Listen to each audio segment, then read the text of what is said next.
Hello lovely violin players, welcome to lesson 82 in the All for Strings course. My name is Henriette and in this lesson we're learning exercise 171 on page 43 in your book, and this song is called Arpeggio Fun. The reason why we are playing arpeggios is that they appear in pieces of music so often that it pays off to learn them separately, so that you can apply them wherever you can spot them. So this is another reason why you're learning arpeggios, is that you learn to spot where they appear in your music. And if you practice these in the key of D major and in the key of G major, you're going to be able to apply this technique of playing arpeggios in many different pieces. So we're learning these arpeggios step by step, and then by the end of the lesson you should feel confident playing them without any errors, and also you'll be able to play these arpeggios slurred. Now when we play the arpeggios separate, we'll go back to what we learned a long time ago, and that is the zigzag bowing. And I don't know if you can remember, when we played zigzag bowing we did a long bow stroke that went just slightly above the middle. Then my second bow stroke goes a tiny bit back, so just below the middle, and then we're playing the rest of the bow as well. So that is a long, a short and a long bow stroke, and across these three bow strokes we're using the whole bow. So as well as arpeggios, this lesson is about bow distribution, and in recent weeks I've had a few comments from the followers of this course that you like the aspect of bow distribution a lot. So here we go, we've got another one here. So I'll show you first what I mean by the zigzag bowing again. So when we play the first arpeggio, it goes like this,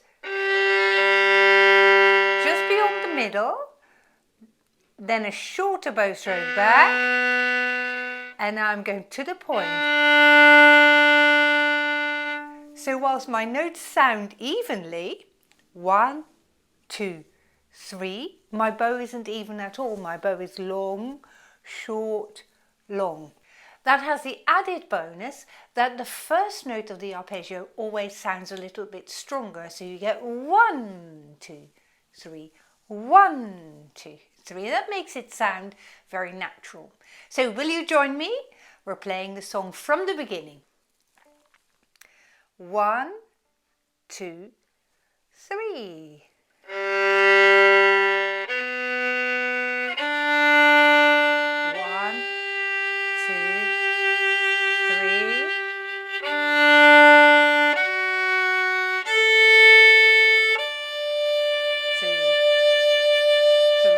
Another zigzag. 1, 2, 3.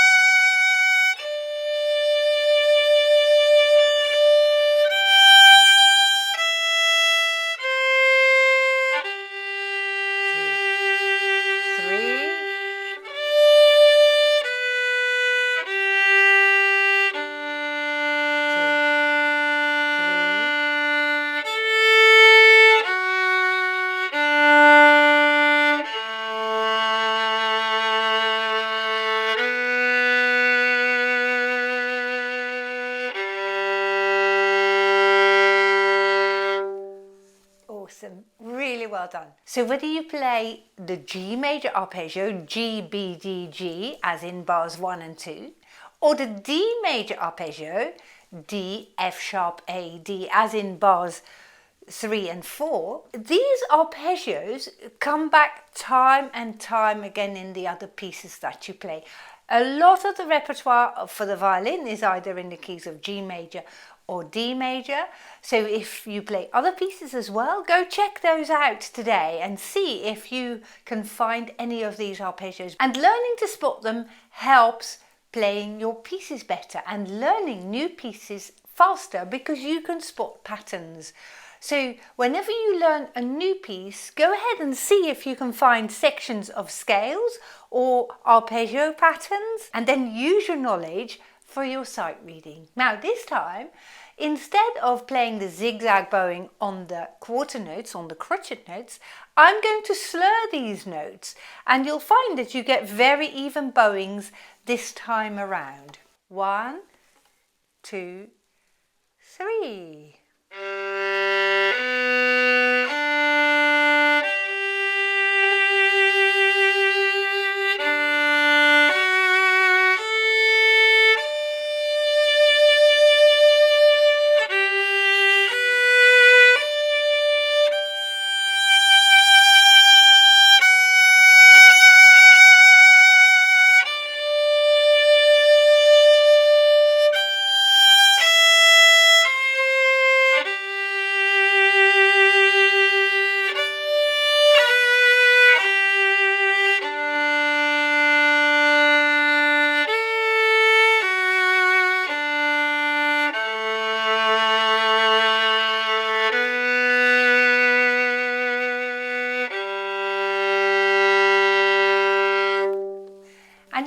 find that your bowing is much more even when we slur it, and therefore sometimes in music we slur arpeggio patterns for that reason.